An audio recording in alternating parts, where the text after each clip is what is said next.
Before we dive in. Great. So I see. And if folks can confirm what they're seeing on the screen.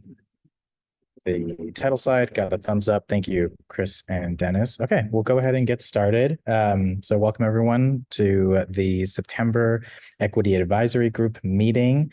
And glad to be here. I think I'm going to actually, even though as the facilitator, open the meeting, I'm going to turn it over to Yvonne to welcome us as the facilitation team, and then I'll keep talking. But Yvonne, I'll turn it over to you here.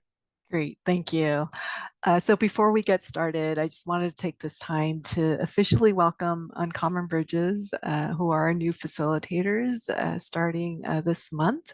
So we finally completed the contracting process, and so we're really excited to have them, bring their expertise and experience in this area to really start to work with all of you and with us PSE. So you can find Uncommon Bridges bios in our last Thursday's email that we sent to you, which also included today's meeting materials and some PSE and EAG updates as well.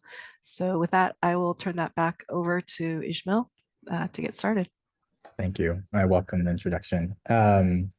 Yeah, appreciate it. And thanks to the folks that have taken some time already to help welcome us onto the group, Ariam and I, and have participated in some one-on-one conversations that we've been able to just get familiar with who everyone is.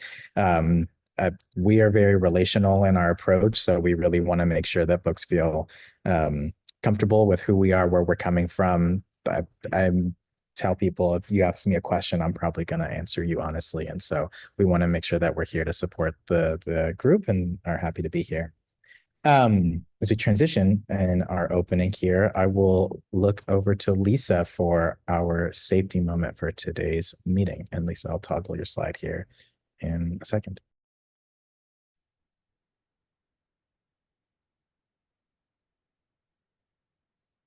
Awesome. Thank you, Ishmael. I think we'll go to the next slide. All right. Hello, EAG. Good to see your faces once again. So this month's safety tip is on hiking. I know a lot of us like to do that. So some of the hiking tips that I can offer you are avoid hiking alone on unknown trails, inform someone outside of your group about your route and schedule. Always plan ahead and do your research on whatever trails you guys are going to do. Try to always carry a first aid kit in case of any kind of emergency. Wear appropriate hiking clothing and supportive footwear. Depending on how many miles you guys are doing, your foot will definitely start giving you problems. So just try to make sure you have the right footwear and clothing on, as well as staying well hydrated. So lots and lots of water. And then to your best abilities, try to know the weather forecast as well as trail details ahead of time before you get out there on the trail.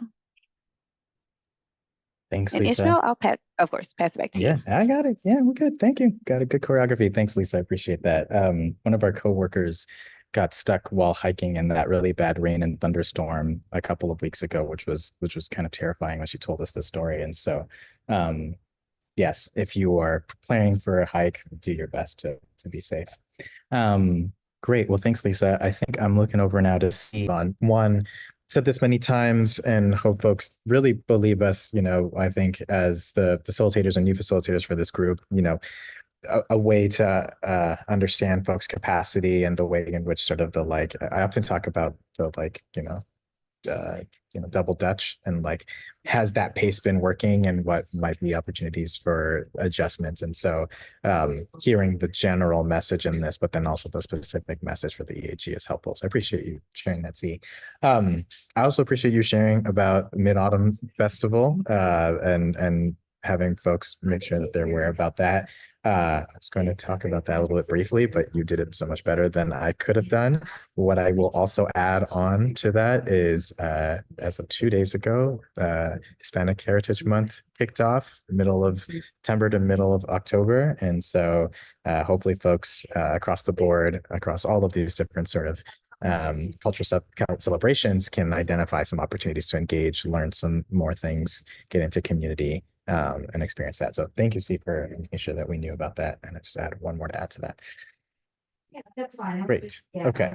So a couple of things just really quickly here from the perspective of us as the facilitators, some sort of expectations around participation. We want to make sure that we are Yes. actively participating and listening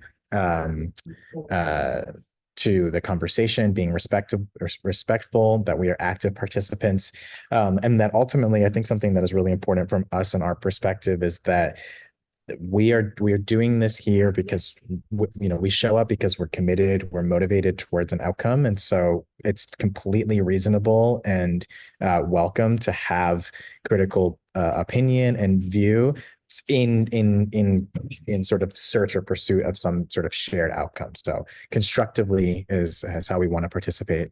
Completely accept points of disagreement and tension, and that our role really is about facilitating the process. For observers, if there are folks online watching, this is a dedicated space for members of the Equity Advisory Group. Later on in the meeting, we'll talk about where, actually, I'm going to say right here, but we'll talk about where folks that are not on the advisory group have an opportunity to participate. That would be during the public comment period, which is just it says at 7, it's just before 7. We'll acknowledge before we get to that point in time and share instructions of folks that would like to join the meeting to provide any verbal public comment. Otherwise, all observers not on the group or part of PSC staff or the facilitation and sort of project team are here. Everyone else is on live stream. So thank you for that. As acknowledged, Dennis said access during certain timeframes is also an element of time freedom and time poverty. So thank you for adding that onto C's point. Okay. So with that, I am going to kick us off in getting our sort of substantive part of our meeting going. We've got two major topics that we have for today, and they include several points actually of EAG participation in a variety of different ways in today's meeting, on the integrated systems planning update, short break, and then the minimum designation planning and initiatives, followed by some next steps, and then that public comment period. Our hope is that in these respective conversations, we acknowledge a little bit about the reality of sort of the status of progress on these respective conversations. On the ISP, which Kara Durbin will present here on a little bit. There's a little bit of update that for folks to just understand where the current state of things are in the process, making sure that there's an affirmation around sort of where this work has developed as it pertains to what the EAG needs to know and where the EAG is going to be involved.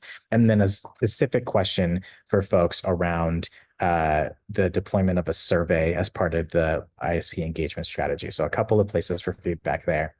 And then we're going to have kind of a healthy amount of time as our hope for the conversation on named communities and deepest need. There's several updates to share with the group there on progress that folks will be, I'm sure, very interested in. And then some questions, specific questions from PSC about how to continue to advance and reach customers that sort of fall within these classifications of the named communities and deepest needs. So several places here where we're hoping for some feedback of various levels, some more robust than others. But with that, I will turn it over to Kara to talk us through the kicking off of the 2027 update. I think your next slide, Kara, sort of the goals of this conversation, which I just kind of alluded to, and then from there you can dive into the pieces you have. Yeah, great. Thank you. Nice to see everyone. Thanks, Ishmael. As you mentioned, I'm here tonight to talk to you all a little bit more about our work towards an integrated system planning approach. So if you go to the next slide. And so as listed here, we're just really trying to get you a little more familiar with where we're headed with this integrated system planning approach. I mentioned it a little bit at our July meeting as a brief update, but just to share a little bit more about what that is, where we're going, and make you all aware of kind of where we're going in terms of next steps with this work. We do see some ongoing engagement with you as we embark on this new process, and I'll talk a little bit more about that. And then we also have, Ray will be talking to you a little bit more about a clean energy survey that we're considering doing for customers, and just wanting to get some initial reactions and feedback from you on potential survey questions we might ask. So if we can go to the next slide.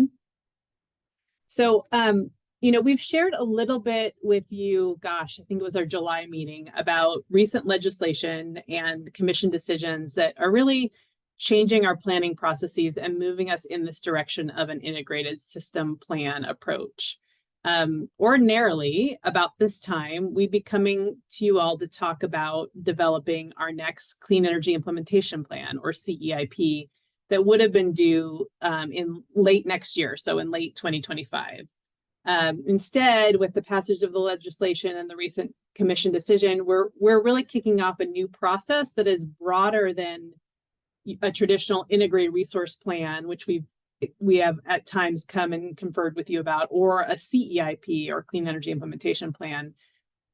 So we'll be bringing topics to you in the coming months as part of developing this integrated system plan. And so tonight is really just a chance to kick off that conversation. In developing an integrated system plan, we're really taking the components of an IRP and we're broadening that effort, as well as the components of a Clean Energy Implementation Plan. Both of those are really important aspects of the integrated system plan approach. Just to be clear, we won't be filing a Clean Energy Implementation Plan next year in 25, or an integrated resource plan, which we ordinarily would do. Those efforts will still be made, though, and they'll be a part of this broader integrated plan. It combines those elements and other elements, other planning processes that PSC does, but doesn't necessarily, but they often occur separately. So we do pretty detailed planning work around our distribution and our transmission systems and planning for needs there. This integrated system plan will also consider customer programs and plans as we look out over the next several years. And another aspect of this integrated plan is really to estimate what we think are some of the customer bill impacts that are associated with different actions, programs, and plans. So I know this sounds kind of hypothetical, but just to try to give you a little bit of some examples, you know, when we would do a traditional IRP, we would often prepare one for the electric utility and one for the gas utility. And with this integrated system plan, and there would be some interrelation between the two, but the analysis was still, at least in the past, looking back, say 10 years or so, the analysis was still fairly isolated. With this integrated system plan approach, we're really analyzing the needs and the interplay between our gas utility and our electric utility together, looking at them as an integrated system to build what is really a integrated decarbonization plan, if you will, that is considering kind of a range of possible futures that may take place. So this is really going to be a big focus area for PSC over the next couple of years, and we're really looking forward to continued engagement with the EAG as we embark on this new planning effort. If you could go to the next slide, please. So, and the policy landscape ahead as we develop this new plan does have some uncertainty as we begin it. So as some of you may be aware, there are a couple of different ballot initiatives this fall that have implications for our planning work. One relates to the Climate Commitment Act, and the other would remove certain provisions that relate to electrification around the bill House Bill 1589. And so we don't really know, of course, what will happen with these ballot initiatives. So for now, as we begin this analysis, we're really considering the range of possible outcomes. So, and thinking about potential futures and different outcomes in terms of the ballot measures, whether they pass or they fail. So in looking at electric and gas together, just to give you an example, on one end of the spectrum, we might study a scenario that has much higher levels of electrification, higher adoption of electric vehicles, and corresponding with that, perhaps lower use of gas on the gas utility side. And then so that would be one potential future. And then on the other end of the spectrum, we might consider a scenario that would assume lower levels of electrification. So that pace of electrification is slower. Perhaps electric vehicle adoption isn't as fast, and there might be, maintained or more gas use in that scenario than in the previous one. So we want to have the bookends, if you will, of the range of different futures that we might encounter, so that as the policy landscape changes, as we as customer preferences develop, we're prepared to analyze the different options and have those as part of this integrated plan approach. Another element of uncertainty, all of this, is that there's rulemaking ongoing at the Utilities and Transportation Commission to develop the rules of the road, if you will, for this ISP. And that effort has just started and will likely continue until sometime of July of 2025. So that also just adds an element of uncertainty for us, not quite knowing what the rules for the plan are going to be yet. Because our timeline is fairly compressed for this first plan, we really can't afford to wait for the commission's rules to be complete before we start our analysis and our work. So that's why we're trying to plan for that broad range of scenarios, as I mentioned. We need to be flexible to adapt to the direction the rulemaking is going and build that into our process as much as we can. Next slide, please. I think this might be my last one. And so as we begin the work on this integrated system plan, our previous analysis really isn't wasted effort by any means. We're really building off of the work that we did over the last year plus on our 2025 integrated resource plan. And we're carrying over the feedback we received from EAG over that time, from the public, from our technical advisory group on the IRP side. And so that's going to be important that we continue to reference that as we develop this integrated system plan. I mentioned the rulemaking, and so I won't mention that again. And we've also launched a new website that combines our separate IRP and CEIP websites into a single website, which will hopefully make this an easier effort to follow. We launched the first edition of that web update at cleanenergyplan.psc.com last week. And if it's not already there, I can drop that link in the chat when I'm finished here. So that's just a little bit about this ISP effort underway. It's new for us, so we will be learning as we go and figuring out how to do this broader effort, but we're really excited about it and welcome your engagement. Awesome. Thanks, Kara. I just wanted to acknowledge a couple of things that happened in the chat. One of them where you answered a question in real time, but then there was another just piece real quickly. So Christopher had asked if national or regional political policies forecasted given possible changes at state and federal offices play a role in the CRP or et cetera, considerations for possible needs to shift. For example, use of PSC government affairs to be proactive before the needs arise. Chris said, just answered the questions. Thank you. Otherwise, Amy had a point here that says, I think that the impact that the CCA has on low income and historically excluded communities isn't emphasized much, but I know that PSC has plans for low income housing in West Seattle that will be scrapped if CCA doesn't continue, correct? If you have a response to that, Kara, in real time, go for it. If not, maybe you can use the chat or we can identify sort of a point of follow-up. Amy's come on. Oh yeah, Kara, it's so nice. Yeah, thank you, Amy, for the question. I will need to follow up with you on that one.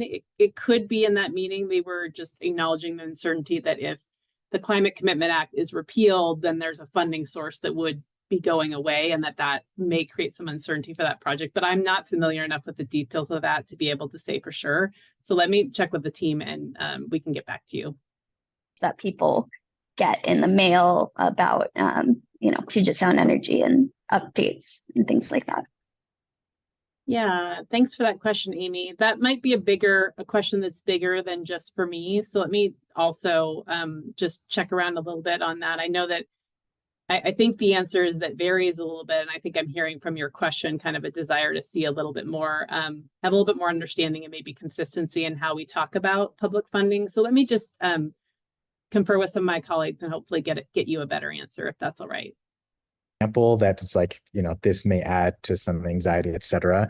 And so I've tracked them and my apologies. I didn't acknowledge Ariam from our team earlier when we did introductions. So Ariam is taking these notes as well. And I see from C in the chat, could we do a little bit of full group share out for some of the individual questions when we get responses to them. So I think the answer to that is yes. So if we are able to get some of that before the end of this meeting, that would be great. But otherwise we'll make a point before the meeting is done about where we can do some of that. Great. I also want to acknowledge as I go to the next slide that as I introduce Ray, I also just acknowledge our other colleague from our team on Uncommon Bridges, Andres Mantilla, who just joined us on the call. So our full Uncommon Bridges team is here at the meeting. So thank you all for welcoming us again. With that said, I'll look to Ray to take us through the engagement strategy piece. And Ray, if you're quick on your feet and have something to say about communications, that'd be great. But otherwise, we'll get to it when we can. Go for it. Thanks, Ishmael. No, I don't have anything to add right at this moment. I will look through some of my notes and messages before we leave tonight after my presentation. Next slide. Okay, so as we think about the ISP and how we engage in an ISP, and again, this is a document that no one in the state of Washington has written an ISP before, none of the utilities, and only a few in the country. And so we really are thinking about how do we do things differently? How do we do this well? So a few things we've been working on our objectives, and we think we want to continue to evolve our two-track engagement approach. And that phrasing might not mean a lot to you. It means more in the RPAG space, but we really identified the need for engagement on specific topics in our advisory groups, particularly the EAG, all of you, and the Resource Planning Advisory Group, or RPAG. And then also a public track, if you will, where we are engaging customers in a different way. As you all know, some of these topics take a little while to dive deep into, so we can't bring the same questions to you that we bring to the RPAG, that we bring to the public. We've got to design a process that meets everyone where they're at and meets their needs. So we are focused on that. We are here tonight primarily to validate and verify the key areas of engagement and level of engagement for topics in the ISP with each of you. And then we want to create space and engage a broader audience, and I'll talk a little bit about how we plan to do that. And lastly, we're on this consistent improvement, continuous improvement goal of improving transparency about what the public and advisory group feedback can influence and how we influence it. You all seen that evolve over the years that I worked with you and our feedback reports, and we're doing the same thing in the ISP space. Next slide, please. So a couple of key deadlines for us. So Kara mentioned January 1, 2027 is when we need to file our ISP. We, though, as our engagement team, needs to file a public engagement plan by October 31st of this year. And if you think back to Kara's notes, she noted there's a rulemaking process happening that goes to July 1 of 2025, a lot of dates. The reality is we've got to file an engagement plan for an engagement process that will also occur while the commission is engaging people on the rulemaking for the ISP. It creates a lot of uncertainty for us, for you, for everyone involved. So we're going to navigate that carefully. And what we're committed to doing is filing essentially an interim engagement plan that will carry us through the end of the rulemaking. So what are the topics? What are the groups? How are we going to engage with you between now and July of next year? Then after that rulemaking is complete, we'll revisit the rules, what they tell us we need to do, and adjust our engagement plan for the remainder of this planning period, taking us to that 2027 ISP. And what that means is we'll be engaging our advisory groups, as I said, in a range of topics, and we'll share a list with you in just a couple of slides. We're gonna also need to rely on memos and emails or other forms of notification to validate some things sometimes when we can't necessarily talk to everyone, to each group about every single topic. We also intend to leverage what we've termed Ask an Expert style webinars. So PSE and other spaces have communication focused webinars with the public that are at a much higher level than what you'd find in the EAG meeting or an RPAG meeting. And the goal of that is to bring in a broader audience that doesn't have the technical expertise that any of us do, and engage them at a level that, again, meets them where they are, but also provides value and an opportunity for them to engage in the process. And so we are going to sort of adopt that style of meeting. We have had public webinars in the past, but the goal here is to really refocus our topics on and opportunities on spaces where the public can engage quickly and at a higher level so that they can provide feedback, but it doesn't require hours of meetings and workshops and reading in advance to participate. And this will include social media marketing to bring in a broader audience as well. And then lastly, and what'll be the last part of my discussion tonight, is we plan to launch a public survey at the end of this year to inform us about customer priorities for decision making, their expectations around clean energy, and their hopes and dreams related to cost. Next slide, please. Okay, so I'll talk about this slide briefly, and then Ishmael, kind of hand it over to you. This is our discussion slide of the night. So these are the topics that, based on what we've heard from the EAG in the past, the conversations we've had, the feedback we've heard, that we think are really important to bring to the EAG. And I should note too that these are topics we think we'll talk to you about roughly in that between now and July timeframe. There'll be other topics that we bring to you before this ISP is signed, sealed, and delivered. But let me just walk through each of these and kind of refresh your memory if you don't remember these or the terminology doesn't stand out to you. So customer strategy, I think Kara mentioned this earlier, is part of what we're leading with in the ISP. And those are the programs that customers can sign on to either lower their energy bills with energy efficiency or demand response, or generate or store their own electricity through distributed resources like solar or battery storage. We've talked to you about these kinds of programs on a number of occasions in the last couple of years. Mackenzie has been here to talk to you a few times about our program design efforts. And that will continue going forward and is a very big part of our work. And you'll probably see that in two phases. On the front end, there's kind of the general customer strategy in terms of the quantity of these resources. And then on the back end, well, more specifically, what are the programs and how we deliver those programs to achieve those megawatts or megawatt hours that we hope to achieve. Green Power Solar Grant is one example of these that many of you are quite familiar with. The next one is the portfolio analysis. You all might remember this from a couple of years ago, called the portfolio benefits analysis.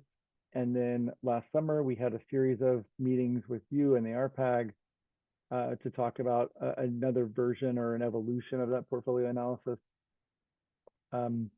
This is the tool we used in 2023 to identify a preferred alternative for our electric progress report.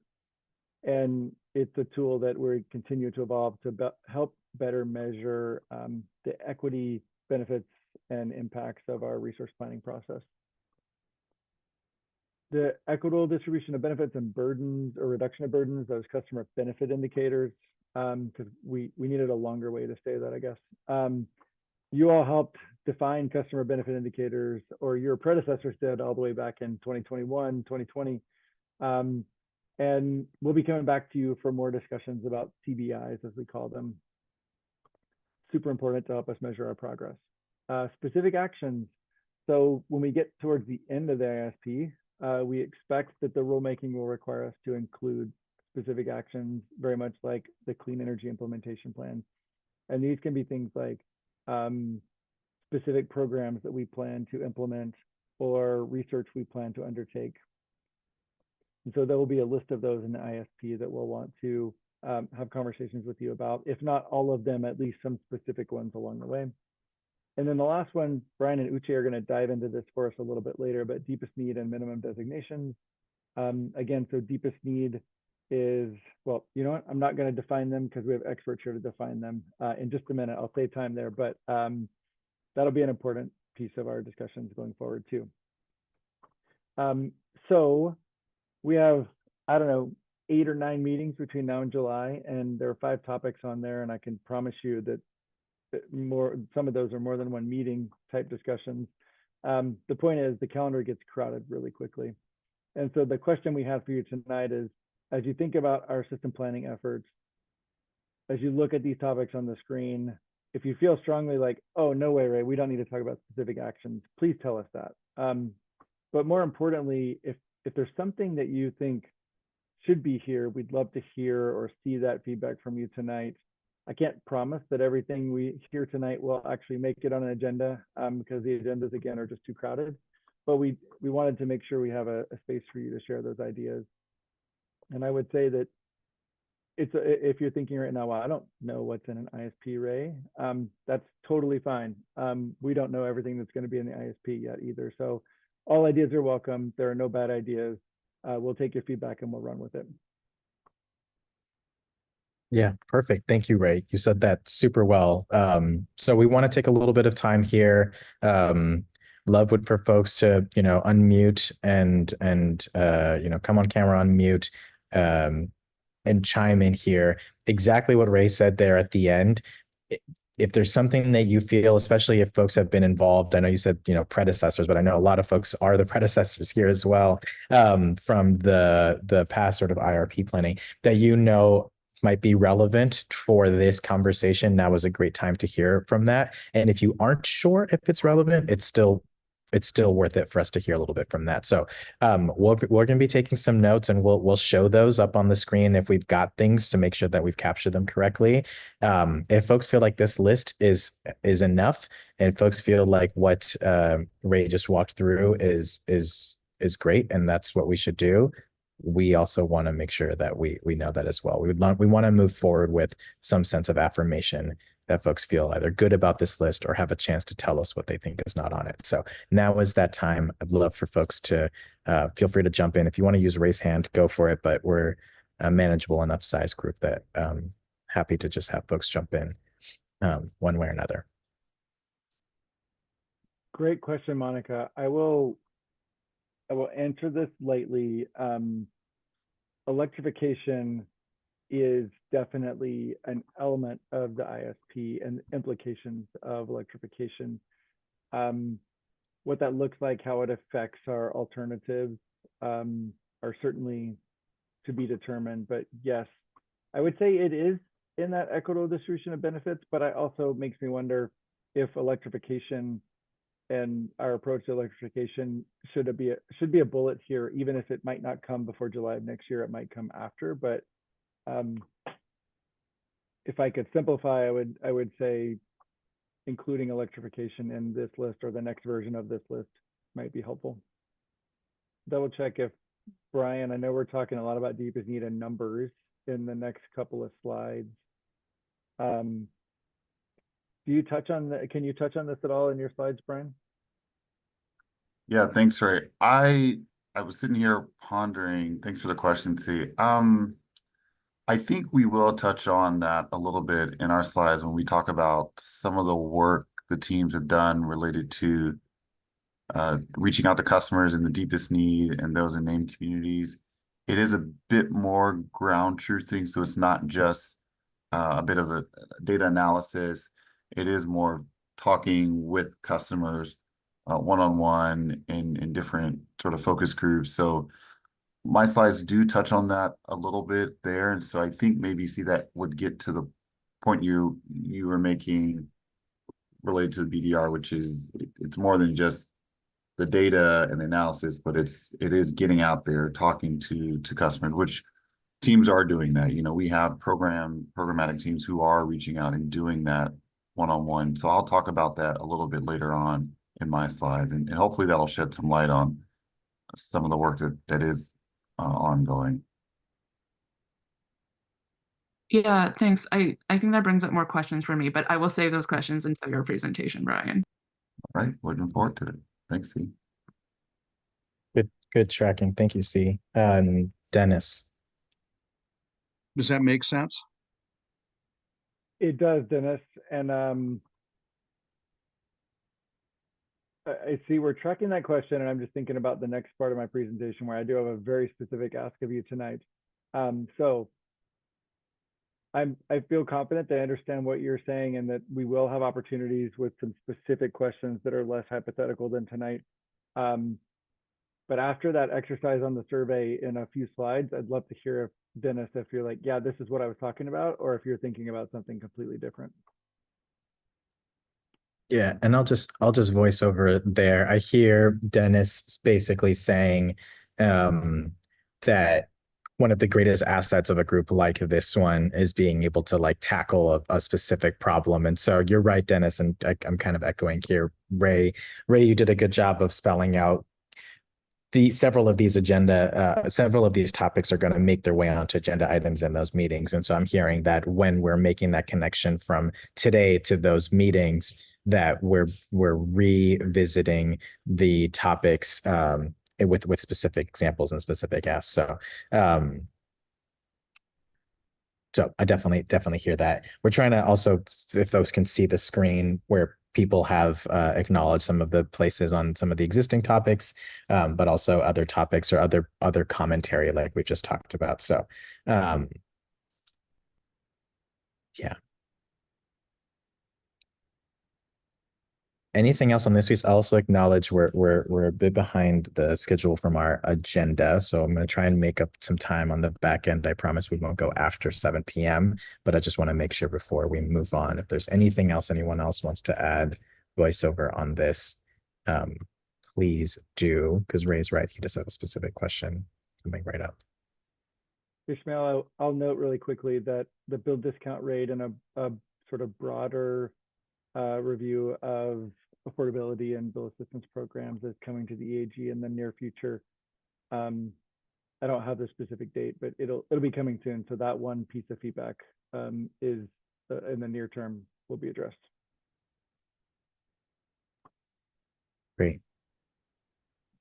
Okay, I'm going to do a quick little shift here and get us back into our slides. And great. Kick over to you, Ray, talk about a little bit of the next steps from that conversation. You acknowledged it some of in your outset, and then we can dive into the survey piece. Sure thing. I'll be quick. So we're taking your feedback. We had a similar conversation with the RPAG, again, the Resource Planning Advisory Group. We have a public comment period related to that RPAG meeting going on right now. We'll take that feedback in, and then we have to file that work plan or engagement plan, excuse me, by October 31st. I was working on that a little bit today, and one thing we want to stress is it's a living document, that what is in that document on October 31st will represent what we think is going to happen over the next year and beyond, but it will undoubtedly change and evolve as we meet with you, we meet with our RPAG members, and we better understand the topics that you all are most interested in and able to provide feedback on.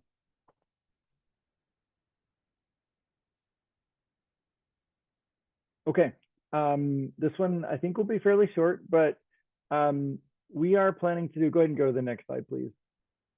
We're planning to conduct a statistically valid clean energy survey in Q4 of this year to help us better understand customers' interests and priorities related to this integrated system plan. I will do my best to make sure that the word integrated system plan doesn't appear in the survey, because no one will know what that means, but it's all to inform that work.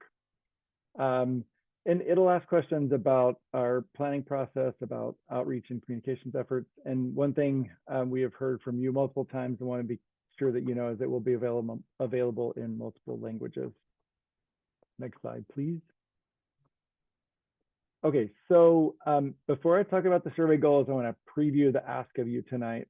I'm hoping you will all put on your amateur or professional, depending on your expertise, survey authoring hat.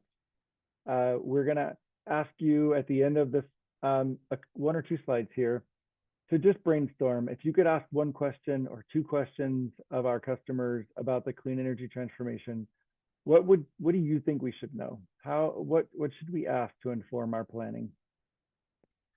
So with that in mind, you've got the preview, so you can start thinking ahead. So we know we need to keep the survey short, right? If you all get surveys in your email, the longer it is, the less likely you are to finish the survey, right? At least that's how it works for me. So keep it short.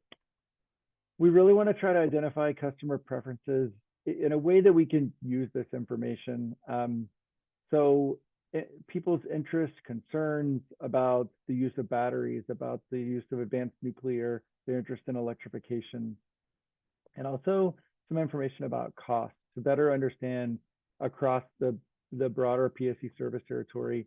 Affordability means something different to everyone. So if we can tease out what those differences are, that would be really helpful. We also want to ask and continue to learn about obstacles to this, to having a clean or smooth, equitable transition to clean and reliable energy. So we're thinking we'll have questions around that. The other thing I want to note is that we totally understand that surveys in and of themselves are not the only tool, and often not the best tool to gain feedback from customers. But in this case, we do think it can give us some high-level information, some themes that we can lean on. We also know that if we just survey our customers, we will not get a representative sample of all the customers that are in these unique segments of named communities. So we plan to oversample in the list on the screen, rural communities, BIPOC adults, low-income households, tribal communities, military communities, and seniors, as well as small and medium-sized businesses, because we want to understand how people's preferences and opinions differ within these segments of named communities versus the broader PSC service territory. Next slide, please. Okay, that's it. There's no sample questions tonight. Ishmael can take it away here, but again, if you had a chance to draft the question for this survey, what would it be? And again, no wrong answers. We're going to take your feedback. We're going to take the RPAG feedback. We're going to send that over to our survey consultant that's going to help us write and field this survey, and hopefully get some great information from our customers here in the next few months. Yeah, so I wanted to acknowledge some of the things that Ray said and acknowledge a link that Ariam just shared in the chat. And so I want to do two things because I'm looking a little bit of our time. I would love if folks could, in the next 5 minutes, think about one question and add it through this link into our collection portal here that we're using Mentimeter. I'll quickly show us on the screen what folks are saying. And when you've put in a question, you can go take a little break, and we'll come back at around 6:08, 6:10 and get going on the rest of what we have for our meeting.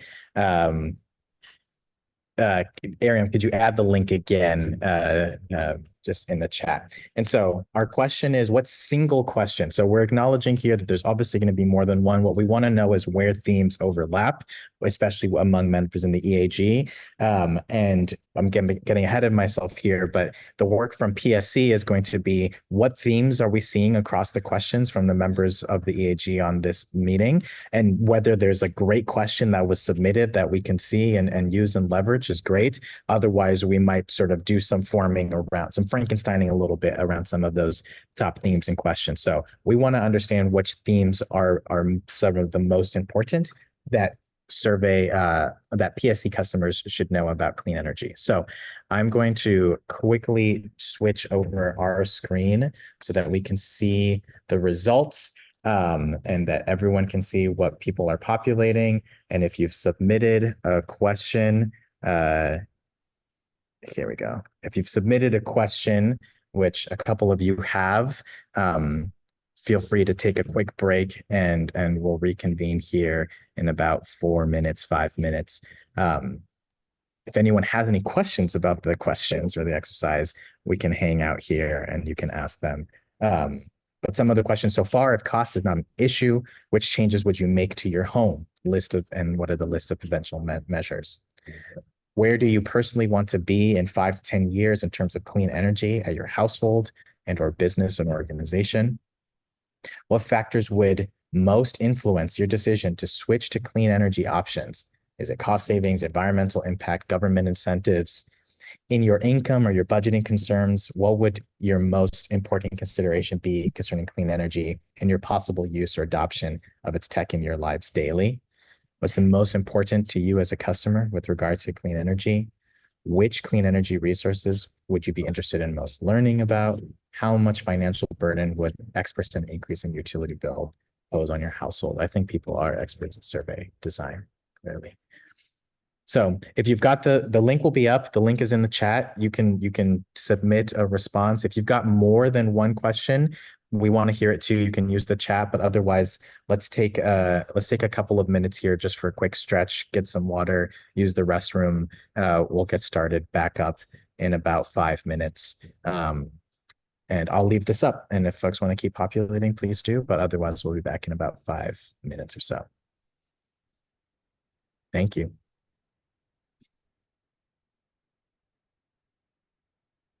And yes, thank you.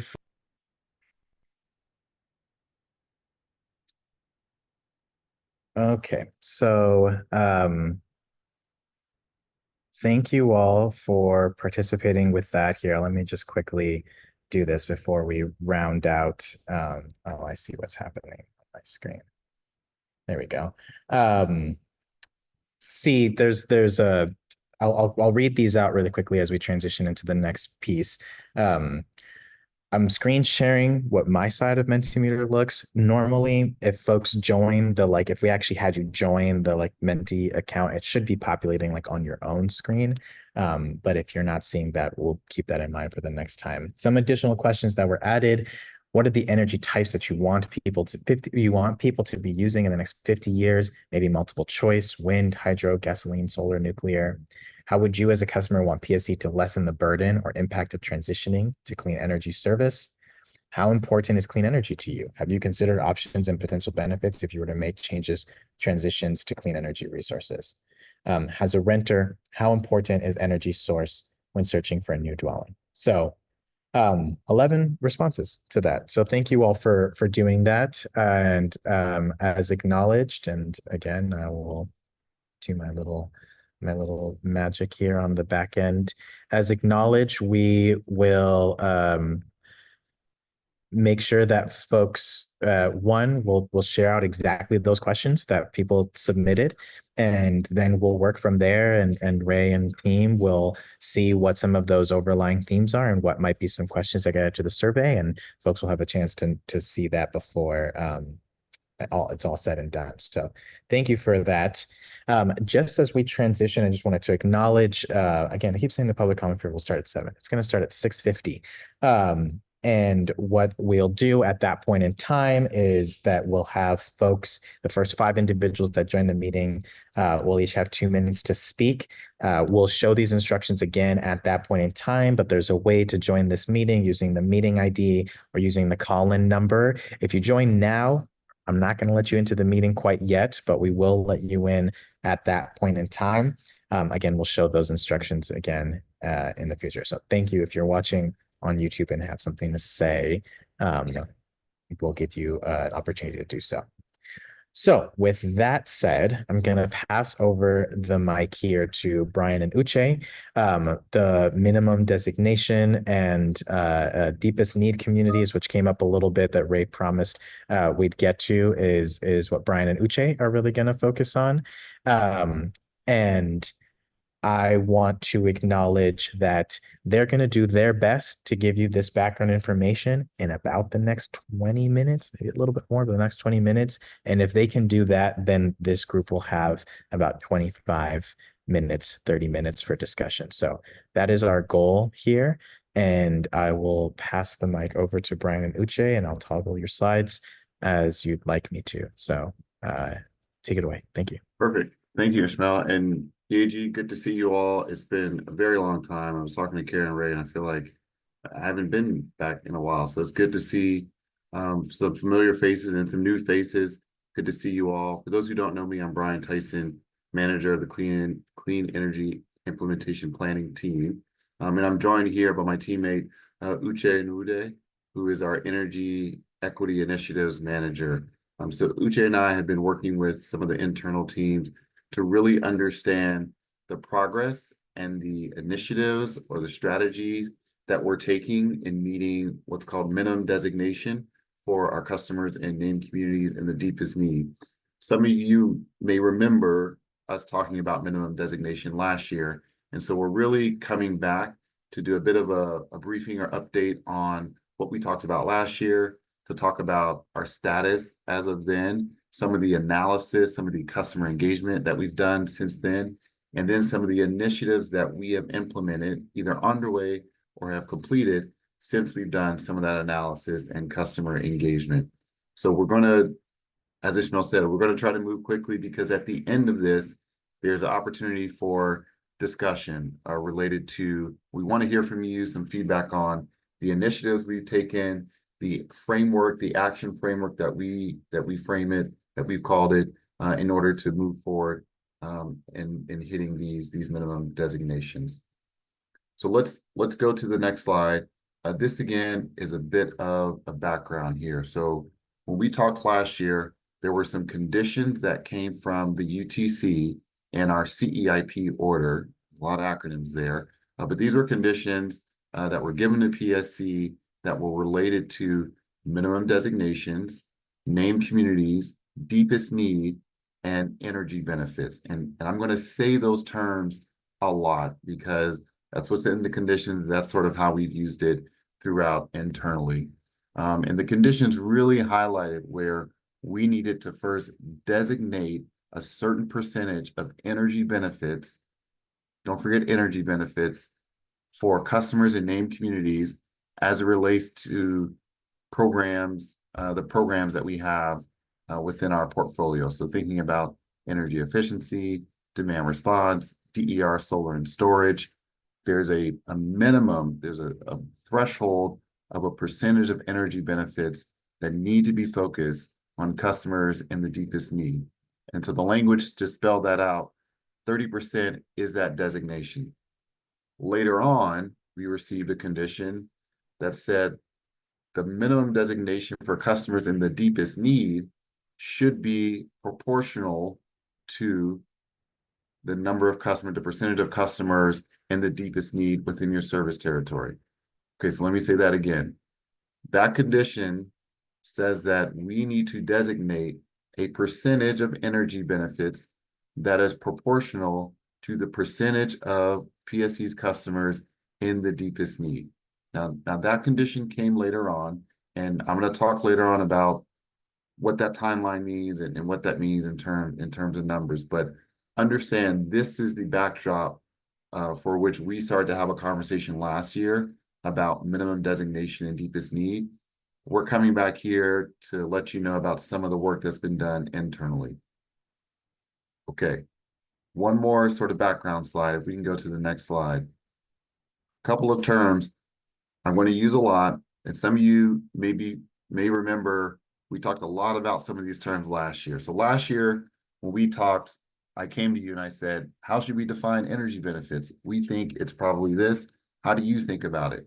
And I remember getting a lot of feedback about, well, megawatts, megawatt hours may not directly translate into like actual benefits for customers within our service territory. I hear that. Now, I want to take that and put it in a bucket of what we call non-energy benefits. That there's a reason for that.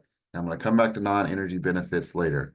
But today, really want to focus on energy benefits, meaning how many megawatts, how many megawatt hours, what percentage of megawatts and megawatt hours are customers in named communities in the deepest need receiving. Okay. The other two, and Ray talked about definitions for named communities and customers in the deepest need. Last year, we had a large discussion on how do we define customers in the deepest need. And this is the definition that we as a group discussed, we landed on, and we use in our biennial update. So really thinking about those customers who are severely energy burdened, but also have other layers of burdens or barriers sort of stacked on top of one another. And so these are customers who are the most in need, who are really in sort of dire circumstances. And so that's how we sort of define deepest need. That's sort of separate from named communities, which really constitutes highly impacted communities and vulnerable populations. Final definition, tranche of resources. Tranche of resources comes from the condition. We will use groups of resources, but it really just means a tranche or a group of resources is the set of programs within a specific group of resources. So we think about, when we say a tranche of resource, we say a tranche of energy efficiency. we're thinking about the programs that constitute energy efficiency or the programs that constitute DER solar or DER storage. Okay. All right, now let's get into some more background. So we can go to the next slide. I think we got this question a lot last year, which was, well, where do you sit? Where does PSE sit in terms of a breakdown of customers in highly impacted communities and vulnerable populations and customers in the deepest need? This is that snapshot. So right now this is based on 2023 data, but right now, as of 2023, 33% of our customers were in what is defined as high vulnerable populations.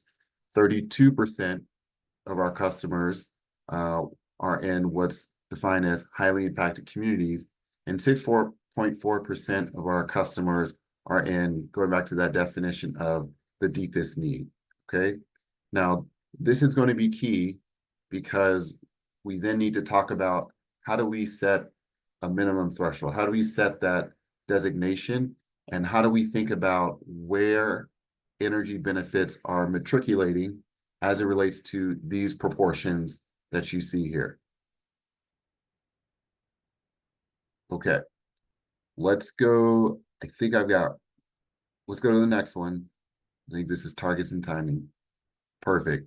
Okay, so now this sort of pulls it all together from what I just said, which is we've got sort of two areas, but three customer segments we need to think about. Highly named communities, which is a combination of highly impacted communities and vulnerable populations, and we need to think about the deepest need. We looked at our customer segment and said, how many customers are in each of these segments? What percentage of our customers are within each of these segments? Then we got to think about, well, what's our timing to really move the needle and getting our minimum designate and meeting the minimum designation that were in the conditions that came out. Okay, so I'm going to pause there. I think I want to pause there because that was a lot there before we get into the numbers and get into the initiatives that we've done. Yeah, thanks, Brian. Miriam's going to put those definitions back in the chat so we can try and see those at the same time. But we've got named communities, the highly impacted communities, vulnerable populations are those named communities. And then we've got deepest need for the top two rows for named communities. The minimum designation is going to be proportional of the actual percentage of customers that fall within that. And for deepest needs, same thing. The minimum designation needs to actually be proportional to the number of customers that fall within deepest need. And there was a question earlier, and mostly our conversation piece we want to have here in a little bit is about the actions that are being taken, but we know that there might be some questions about data. So I saw Monica's hand. We'll go Monica, and then there was a quick question from TJ in the chat. Highly impacted community and sort of vulnerable population is kind of talking about like, though we can still name it as number of customers, it's kind of talking about like a population level.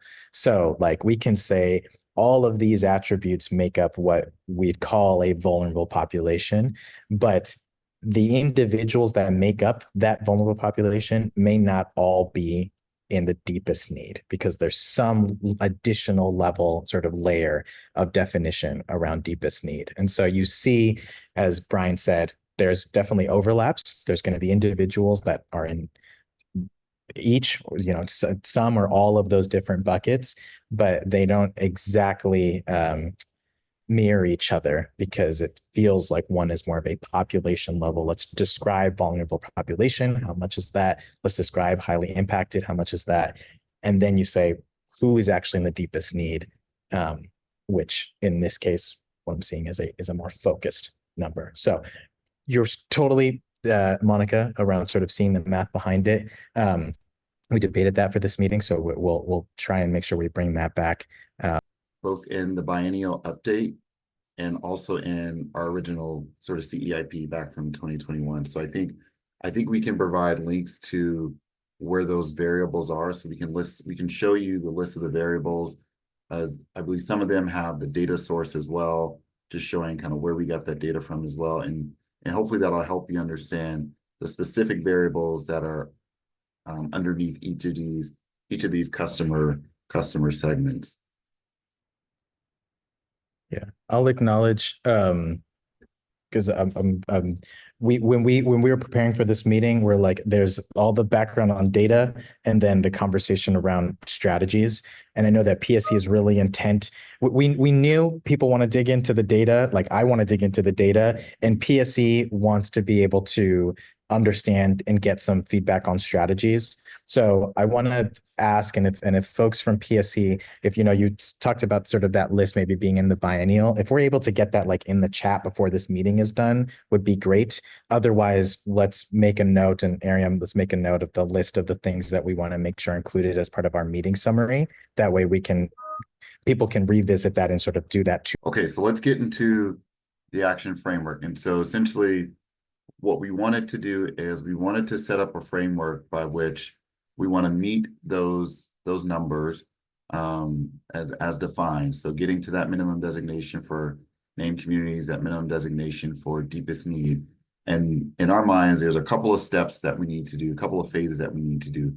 First, we need to understand where do those numbers sit today by tranche. We need to understand where do those gaps and challenges for those energy benefits.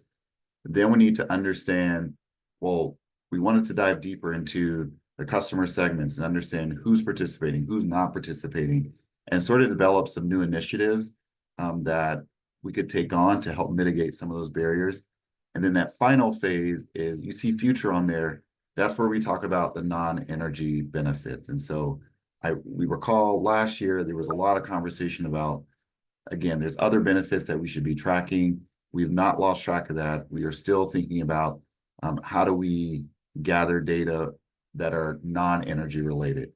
So we still have that there. And so we'll have that discussion later on in this process. But right now, today, we just want to focus on the top two phases that you see there. So let's jump to the next slide. Again, first we're going to talk about baseline. So you're just going to see some numbers about where we were. So let's go to the next slide. Okay. These numbers are energy benefit numbers by tranche, by group of resources, as it relates to customers in named communities, highly impacted and vulnerable population high, and related to energy benefits for customers in the deepest need. Now, again, this was our snapshot of who is receiving, what percentage of our customers, the percentage of energy benefits customers in highly impacted communities are receiving, and the percentage of energy benefits customers in the deepest need are receiving. I'm gonna have to say that one more time. So for instance, 51% in 2022, now we have to take it year by year. In 2022, 51% of all the energy benefits were being received by customers in highly impacted and vulnerable populations. Okay. In 2023, that number moved up to 52.9%. Okay. Same for deepest need, 7.68% of the energy benefits were seen by customers in the deepest need, and 6.72% were received by customers in the deepest need. So this again was just our first snapshot to say, where are we at as of these 2 years? Where do we sit in terms of energy benefits? Because then it lets us know how close we are to the proportion of our customers in both named communities and in deepest need. Okay. Now, the other thing you'll see is a couple of NAs. And the reason those are there is because those are new emerging programs that we don't have information for. We don't have storage programs in those years, distributed storage programs in those years. And so we just don't have data for that. Our demand response program was just launched last year. And so that's the data you're seeing there. But we'll continue to sort of track that moving forward. So again, this was our first attempt at sort of a snapshot in where we're at today. Now, the next phase of this is then to dive deeper into not just the who is receiving energy benefits, but who is not. And another way we look at that is, how do we look at program participation and understand who is not participating in some of these programs? And so if we go to the next slide, there's two different things we did. One is we did a bit of an analysis on participation gaps, as I just described, but we also went out and talked to customers. And so, see, I think this gets to the point that you all were making earlier about sort of ground truthing what we're hearing and what we're seeing in the data versus what we're hearing from customers. This first slide really focuses on some of the internal data, some of the internal analysis we did here. And so it's what did we find in that analysis? And then what initiatives did we undertake to hopefully mitigate some of the barriers that we heard or that we saw in that analysis? So in the first line here, it's, well, we sort of saw general lower participation rates in energy assistance amongst customers in the deepest need. And so one of the initiatives we thought about is, well, co-deployment, where we can bundle affordability programs with some of these clean energy programs that are in these tranches of resources. We think that co-deployment may help bring more of those energy benefits to customers in the deepest need. So that was just doing that analysis on participation gaps. This is sort of one takeaway that we had from there. Another, we saw lower participation rate among renters, seniors, non-English speakers, and that's sort of depending on the program. And so one of the initiatives that we undertook was really having community solar outreach focus on Spanish-speaking populations. Again, taking what we see in the data and really putting into action as it relates to outreach and engagement.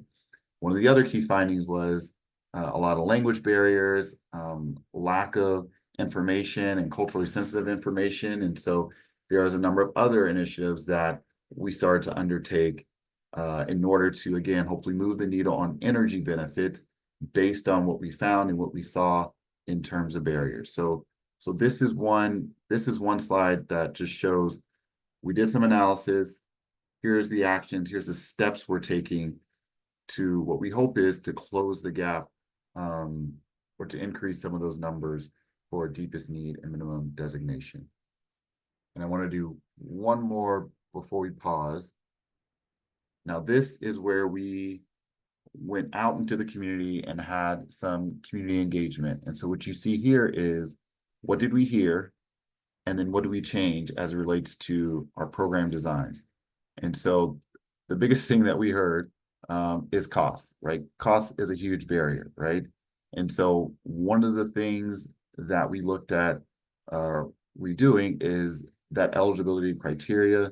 In this example, it's related to community solar, where we expanded eligibility to customers at 200% above the federal poverty level and 80% of area median income. I think before it used to be just 200% FPL. And so again, we made some shifts in some of our existing program to hopefully address some of these barriers as it relates to cost. Now, this is just one example of what was done.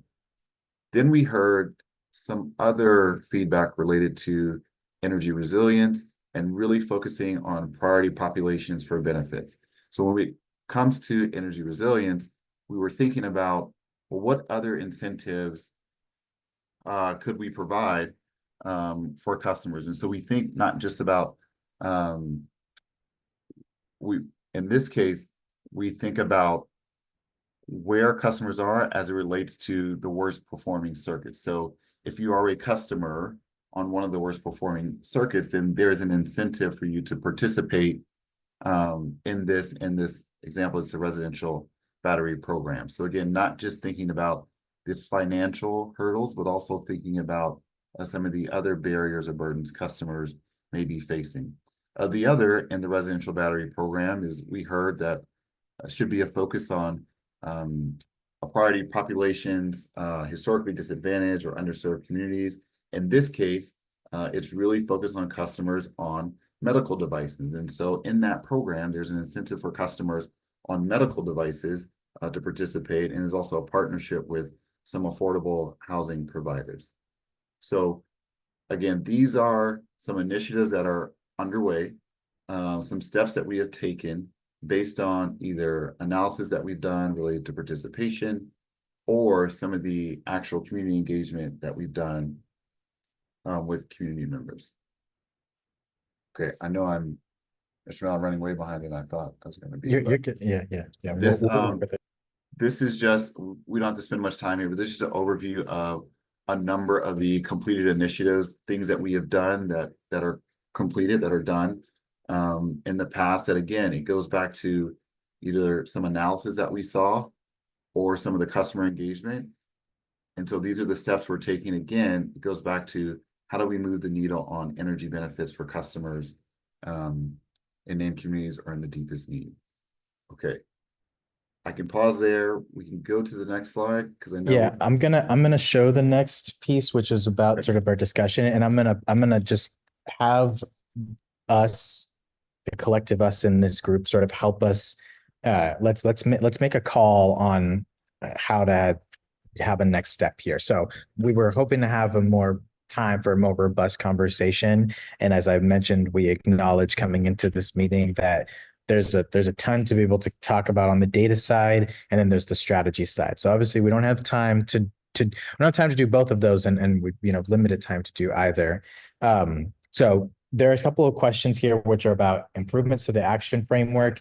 There are questions about initiatives to grow the percentage of customers in named communities and deepest need receiving benefits. So Brian talked about those that are receiving benefits, and then talking about the ones that are in those categories, not receiving benefits, which is sort of that barriers to program participation. If folks have immediate reactions to that, we'd love to hear them. Otherwise, I want to hear from folks, should we bring this to a future EAG meeting, maybe the next one, and just jump into a conversation at that point? Would folks be motivated to spend some time between now and the next meeting to do any work in reading some of the appendices about the data and sort of help get up to speed? How would folks like to use time, not necessarily just the short time, but time in general on this topic? And if folks have immediate reactions to these questions, we welcome them as well. So I'm kind of giving a both and here.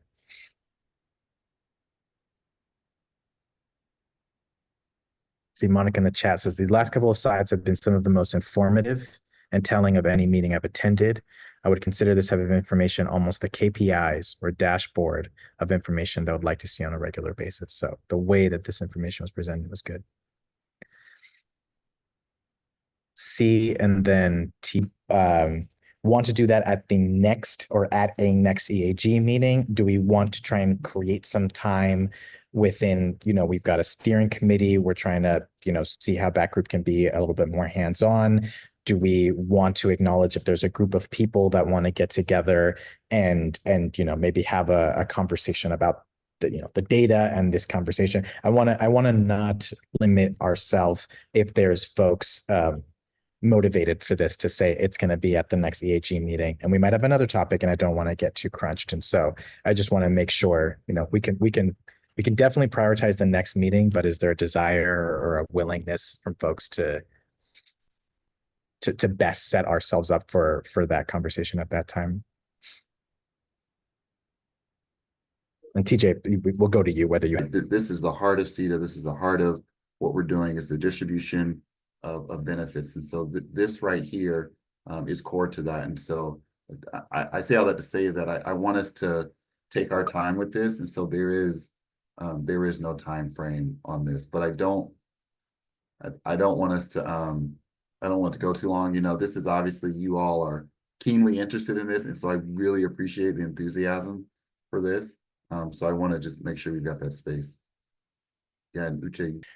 Going back to the beginning of the meeting, that are willing to do so, that can be able to say, between now and the next time it's going to be on an EAG agenda, we've done some work. We've had some conversation so that it isn't stagnant between now and then. So what I can offer is we can come up with some options, some ideas, and everything can be on the drawing board when we share these out.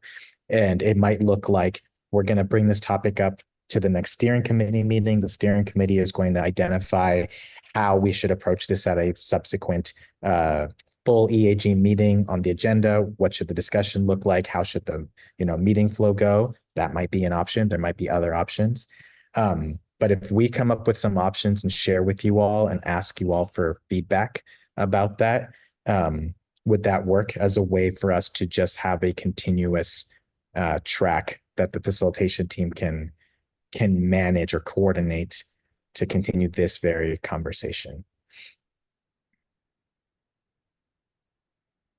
Seeing a thumbs up from Amy. No one has to commit to sign up to do anything right now, but I'm saying, can we commit to deciding on a plan for how we're going to address this? Megan, thumbs up. Monica, thumbs up.